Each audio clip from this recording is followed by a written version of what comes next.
When police peer through cracks in the mound, they spy what appear to be human remains. They found concrete evidence. You can't sit and tell me you don't know anything about it. It's under your house. Saturday, April 1st, 2023, Aurora, Colorado. Aurora, non-emergency. This is Ethan. How can I help you? Hi, Ethan. My name is Karl Duberstein. I'm actually calling from Phoenix, Arizona. And I'm calling about my son, who lived here in Phoenix and moved to Denver a couple of years ago. And he went missing around Mother's Day last year. What's your son's name? His name is Karl, K-A-R-L, and the last name is Beaman, B-E-A-M-A-N. How old is he? He's 35. Nobody's been able to find him or talk to him. I created a missing persons page on Facebook for him, and today a woman posted on there that she knew he was killed. She knows the address and she knows the people involved. Okay, I'm gonna put a call in for this. The operator alerts Aurora PD's Homicide Division. 2 days later, on Monday, April 3rd, a detective makes contact with Kyla. So I'm calling to follow up with the report that you made to our department. Yes, I guess it would have been a few days ago. Saturday. To start with, if you don't mind, if we could just kind of start from when Karl kind of came out here and you know, what was going on, Okay. what led up to him disappearing and all that. He moved back to Denver in May of 2021, and he was just living with friends, kind of bouncing around, living in his car. And then... So, and I'm sorry to interrupt you. When you say last year, you hadn't heard from him for a long time. What do you think the time frame was on that? Let's see. Before that Mother's Day, probably 2 weeks. Okay, so 2 weeks prior to Mother's Day of 2022? Yes. You hadn't heard from him. Would that have been unusual? It was unusual. Weeks went by, and Kyla called Karl, who also goes by KJ, repeatedly, but his cell phone went to voicemail. She also reached out to KJ's friends. Alarmingly, no one had seen or heard from him either. In July of 2022, Kyla contacted a different Denver area police department and filed a missing persons report. So, then what? So then I Were they not filed before that? kind of waited, and then I had a friend who from high school who her husband is a private detective or private investigator. So I hired him, and he did some looking around. And he's the one that found out that Karl had the warrant for his arrest. According to the warrant, in May of 2022, the same month he went missing, Karl and another man had been caught trying to steal catalytic converters in nearby Thornton, Colorado. And This is when I what, talked 20? to the detective This sounds like 2023. about it, he said that, you know, they picked KJ up and took him to the police department and questioned him. But at that time, they didn't have proof, and so he had to let him go. And then I guess a day or so later, they got a video that showed him doing it. Okay. And it was at a park and ride in North Thornton somewhere. And so, I don't know. Then I had some of his friends are telling me, because he does have military training, and that they said, you know, if KJ wanted to go off the grid and hide, you know, he would be able to do that. And so I kind of thought maybe that's what he was doing because he had the warrant. I feel like if you had military training, you would know that it's not that easy to go off the grid and hide. Maybe that's why maybe he was hiding from it. Still, her intuition told her something was wrong, so Kyla took action. With the help of one of KJ's friends, she created a Facebook page dedicated to finding her son. A few days ago, she finally got a lead. The tipster's username was Nope Try Again. And she said, I'm so sorry to tell you this, that KJ was killed, and Damn. Sorry. And so, you know, I freaked out, and so I said, how do you know this? Can you tell me more about it? And so then she sent me a long message later in the day saying what her name was. The tipster identified herself as Sierra. She claimed that several weeks ago, her friend Casey Bach made a shocking confession. KJ had been murdered by her boyfriend, Haskel Leroy Crawford. You know, at first I thought it was a hoax, but then when she sent me that longer thing and she had a lot of information, a lot of detailed information, I knew that it was not a hoax. According to Sierra, Casey told her she helped Leroy bury KJ's body under a They didn't seem to believe me. I'm sorry, but that's where he's at. From what I was told by Casey, not a third party, Leroy thought Karl was an informant for the police. They got into an altercation at Casey's. She didn't specify how Leroy killed him, but she said he did.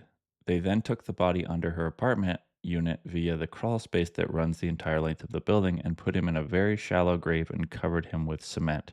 Yikes. crawl space in Casey's apartment, and then Leroy covered him with cement. After exchanging more messages, Sierra gave KJ's mother her phone number.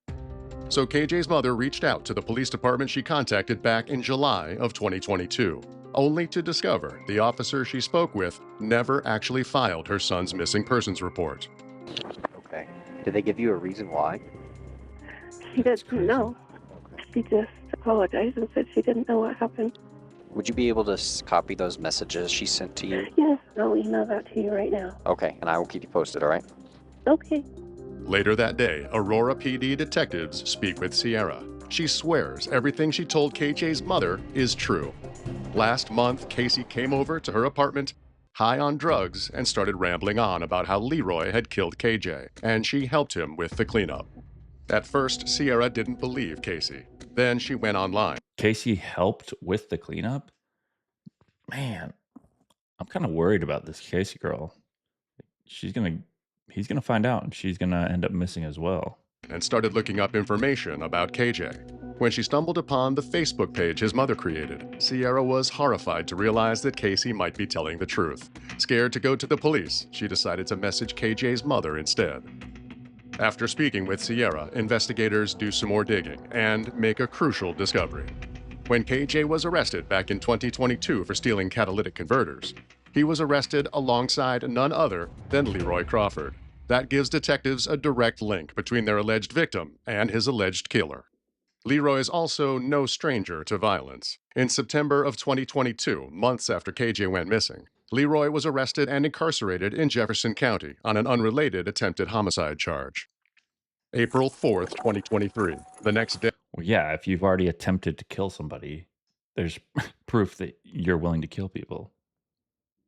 Police head to Casey Bach's apartment with warrants in hand. I mean, if I was the mom and I found out that the guy that was being accused of killing my son already had an attempted murder case, it's done. That's confirmation he's gone. I'll explain it to you here in just a second. I'm going to take your backpack off.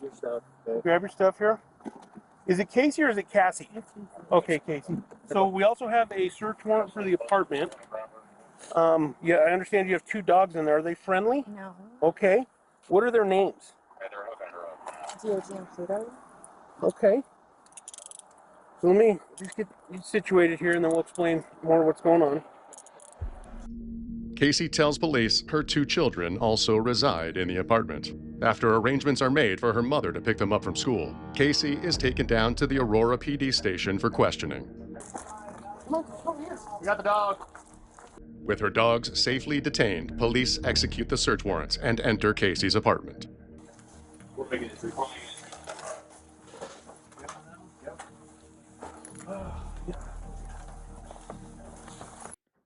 I swear I've seen this apartment before. This exact setup.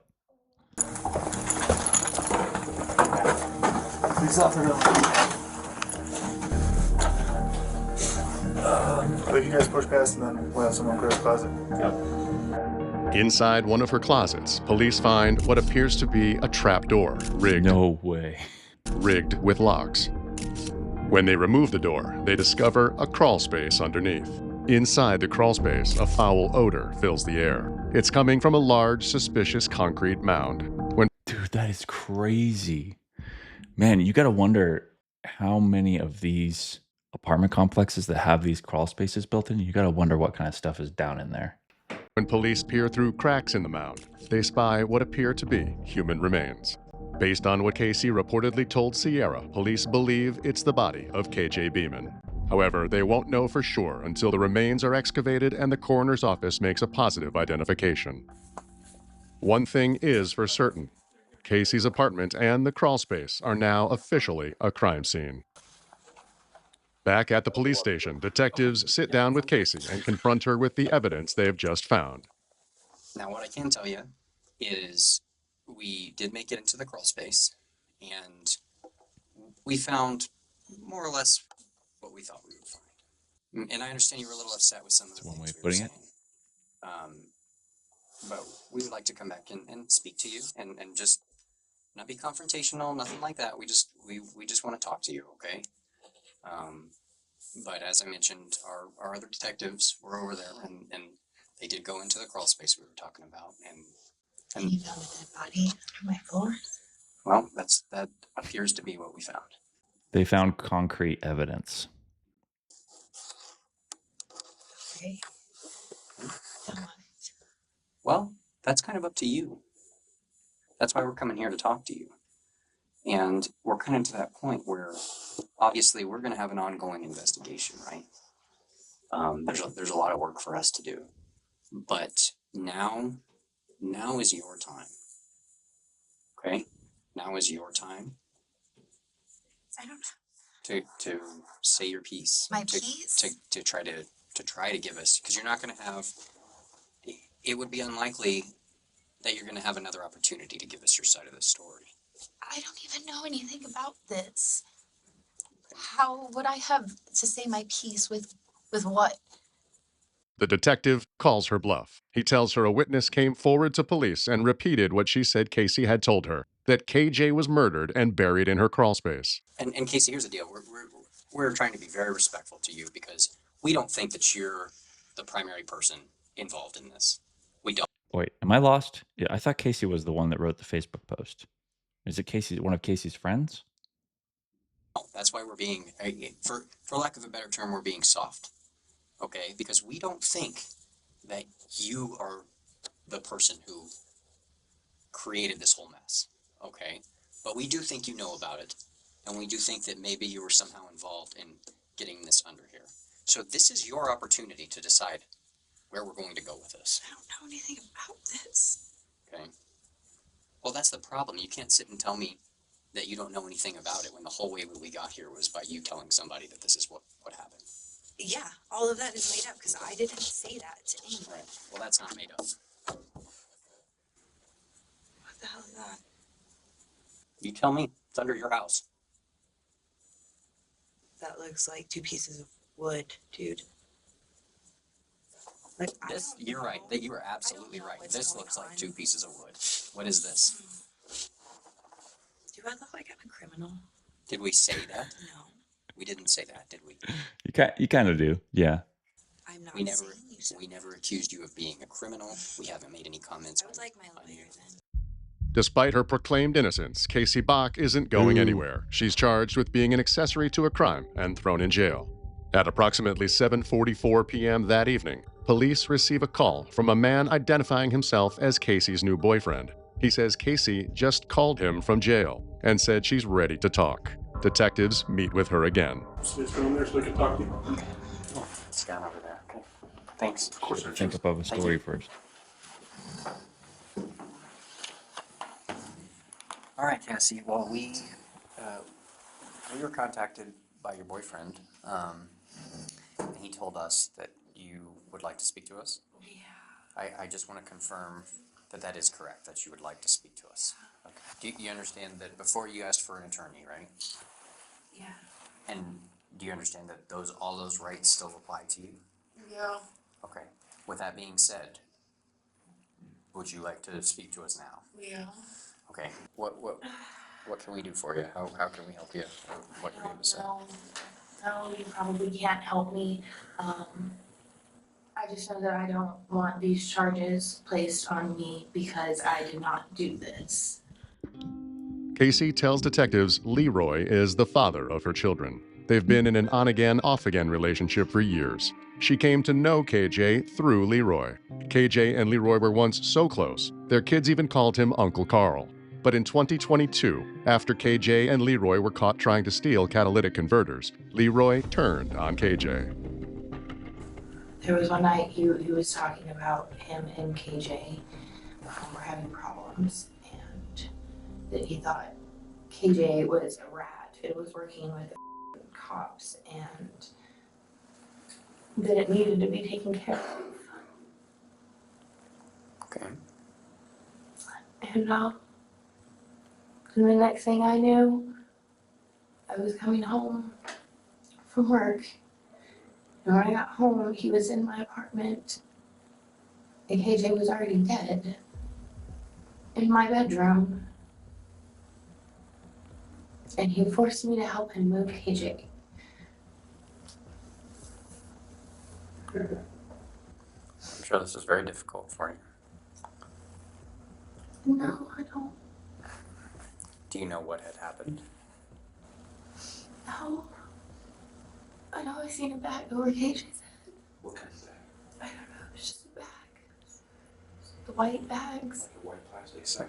Yeah. IKEA? Like a white Walmart bag. Like a grocery type bag? Okay. You know,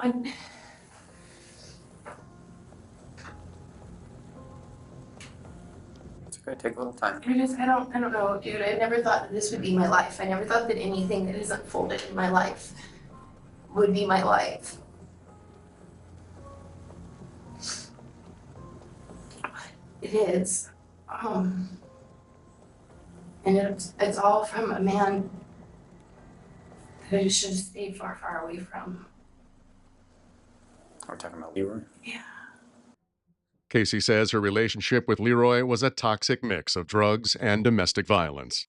So let's, and I hate to kind of come back to something really traumatic, but let's talk about, you say Leroy made you help move KJ down under there. He couldn't move him by himself.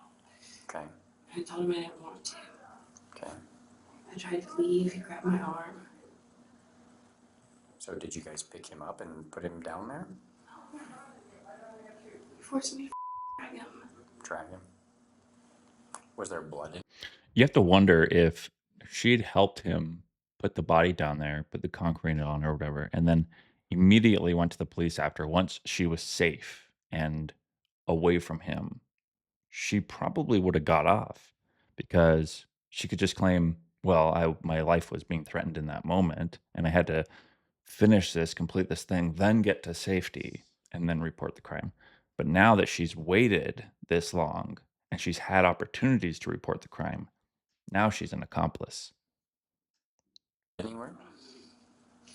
No, I didn't see any blood anywhere. Weapons, like anything at all, from knives to baseball bats or I anything? mean, I have weapons all over my house. Did any of them appear to have been used? No. How did the cement and all that stuff get down there? I know we showed you the photograph. How did all that end up down there? Because he thought it would be smart to cover him in cement. Leroy did? Yeah. And how long did that take? Did he go and do that night? Or that day? Did he do it over the course of a few days?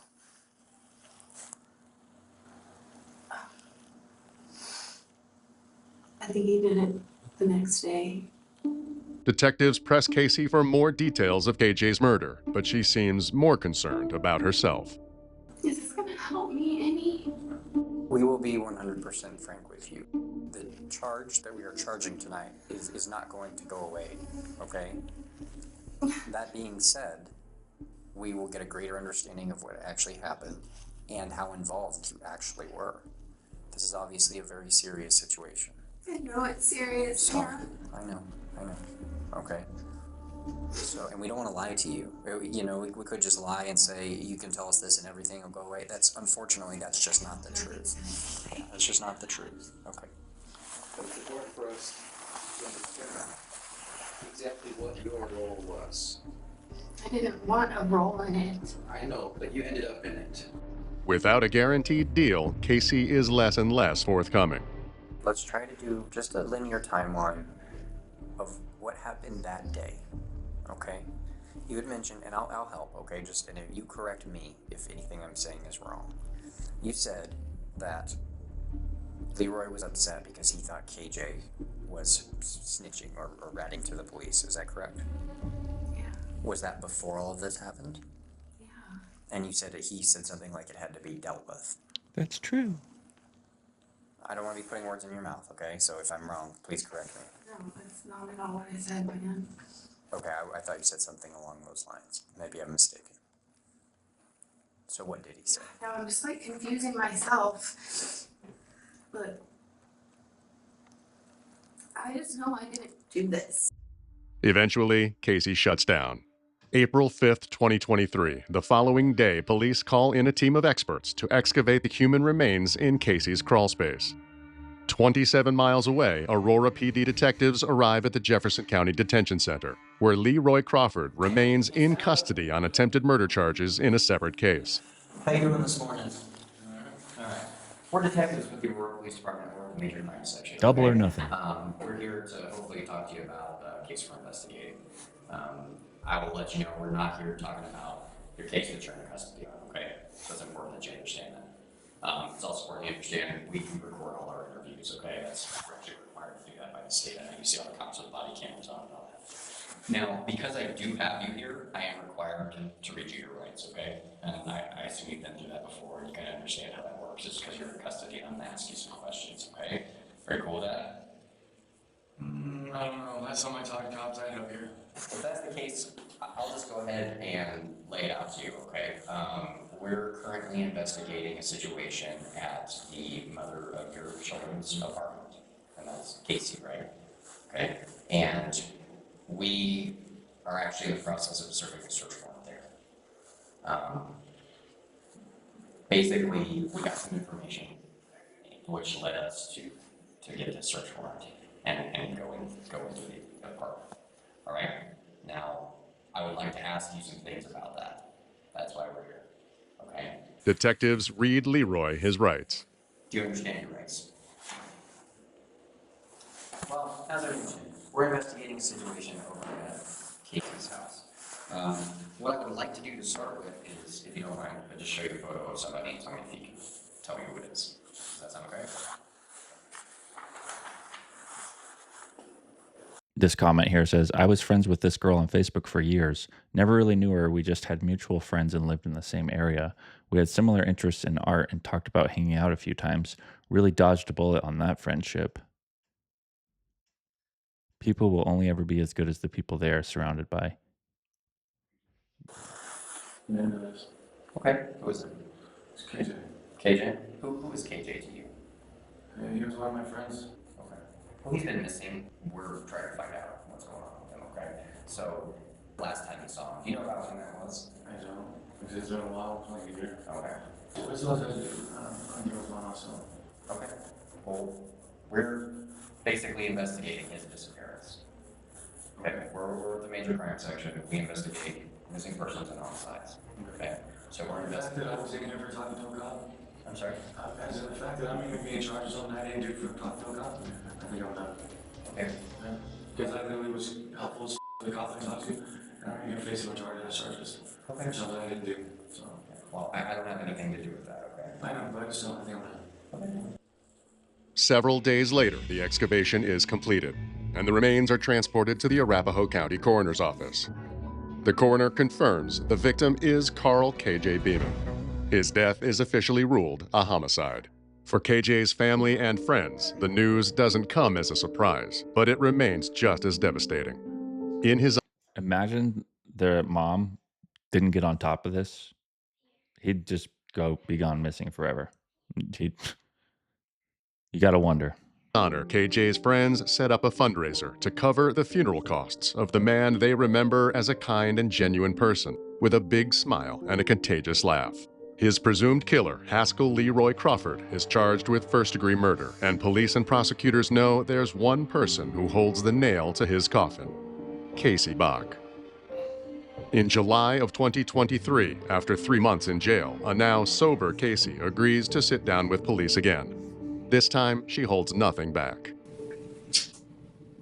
Well, we're saying initially we just give you another chance to kind of tell us about what happened that day. And from there, we can ask some more questions.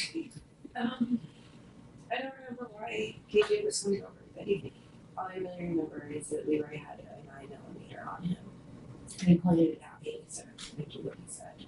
So Leroy pointed a gun at you, Yeah. the 9mm, Yeah. and said you're going to do what he says. Okay. So you answered the door for KJ. Yeah, he told me to bring KJ. Okay. Was Leroy hiding? Was he in your bag? Was he? No, he was hiding in the corner. Because they entered through the back door. Okay, understood. So Leroy's hiding here. All right, and then KJ comes in this sliding door. Yeah, he told me to let him in and so locked the door again. Okay. And then what? And I brought KJ in, I'm pretty sure. I'm just like, hey, do you want to smoke?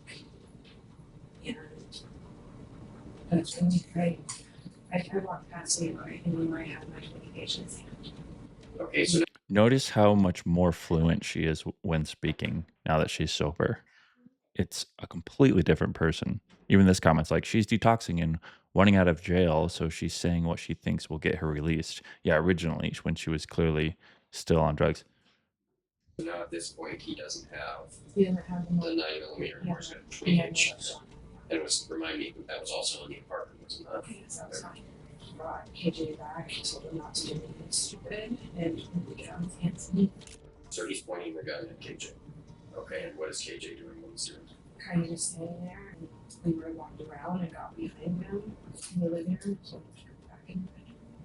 And is that your bedroom, the one that's all the way at the end of the hall? Okay. And I know this is part really hard, okay? But after they went into the back bedroom, then what? Pretty much just like went down for hours. Okay. Did you see any of that? I see him with the hammer. Where did he hit? Exactly. I knew there was music playing. Did you hear KJ scream, Yeah. yell, or anything like that? It was playing really loud. Did Leroy come and go out of the room, or was he back there the entire time? It's back there. Okay, I'll ask first. How do you get away with that when you live in the bottom floor of an apartment complex? You would think the people above you would hear that loud music or the screaming from KJ. Did you ever hear any gunshots? I'm pretty sure he hit KJ with the gun once before the hammer. And what makes you think that? I just remember that. Okay. So you saw that. I'm pretty sure, yeah. Like I said, obviously, I was really high. Do you recall what kind of things he was saying? I think he was trying to get out of the kitchen was looking at the fence. Okay. So Leroy thought that KJ was working with the government or the police or something. Casey says for hours, Leroy tormented and tortured KJ inside her bedroom. As the sun rose the next morning, it came to a stop. Okay. I So walked back there, and all I see is KJ on the right side of my toilet, and Leroy had a wire wrapped around his neck, and he was pulling on it from my bathroom with my shower. He was wrapped around the shower. okay. So KJ is being pulled around the neck with this wire, and that wire is wrapped around the shower head, the shower curtain, shower door. Okay. So at that point, did KJ look like he was still alive? No. Right. And what made? And I'm sorry, I know this is tough. What made me think What made you that? think he was dead? Or how did you know? Because that's what Leroy wanted that night, was to kill him. Leroy ordered her to help him clean up the crime scene. Casey felt she had no choice but to obey him. He just killed his best friend. I was pretty scared. I was scared for my life. And sitting there telling me he was going to rape me. And all I'm thinking about is my children are about to wake up and he's making me clean up blood from his best friend. So I was pretty scared.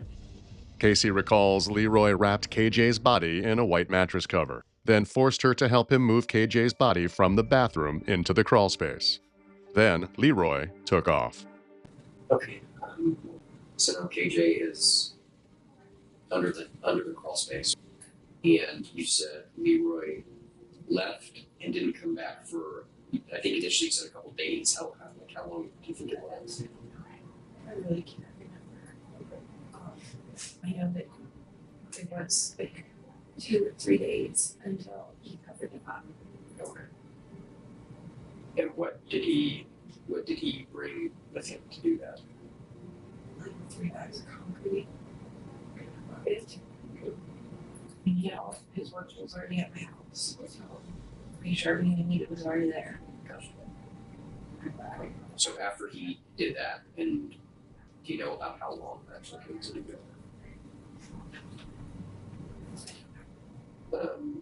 Did he say anything to you after that? What was his demeanor after all that? We're not going to talk about this. And if you're willing to kill your best friend, you're going to be willing to kill your girlfriend. I would be fearing for my life if I was her. Did he make any threats then? Yeah, he hurt me. He found out. And he said people were watching me. Okay. And people knew in case I did let anyone know. Do you have a decent, and I don't expect you to be able to like point to a date on the calendar or anything like that, but now that we've gone through all this, do you have a decent idea when this occurred? Obviously you said it was summer. No, I don't really remember. This was a while ago. Like I said, it was on drugs, so I don't really remember. As the interview comes to a close, detectives ask one final question. When we spoke to you the second time, last time we were taking you up to the jail, and you gave us kind of a better account of what happened, why not give us the whole story then? I'm so scared. Okay. And scared of what? What was going to happen to me, my safety, my kids' safety. Like where I still know where my kids are at, and that didn't really put me past him, and that he wouldn't do something to hurt them. In exchange for her cooperation, prosecutors offer Casey a deal. She pleads guilty to being an accessory to a crime. She receives a deferred judgment and is released from jail. As his trial approaches, Leroy decides not to roll the dice. He pleads guilty to second-degree murder. In April of 2025, he's sentenced to 30 years in prison. Oh, hell no. It's got to be life in prison. What are we doing? Hopefully he dies. I mean, 30 years. Let's see. He's at 40. He might be dead by then. Who knows? Although you stay pretty healthy in jail. This comment, I'm pretty sure this violates her lease. So, I don't recall that being in my lease. Not in mine at all. Okay. At Leroy's hearing, KJ's mother comes face to face with her son's killer and tells the judge, "He murdered my only child. We may never know all the details, but the defendant does. I hope it haunts him every day for the rest of his life, like it does me." No, he doesn't care. Sociopaths. Psychos, sociopaths, these people willing to murder, especially cold blood like that, and especially like when you're torturing somebody, their brain, it works completely differently than what you and I are used to. It works differently from, well, I mean, maybe there's one of you that's also like that. Hopefully not. Thanks for watching. Like the video, subscribe, and we'll see you in the next one.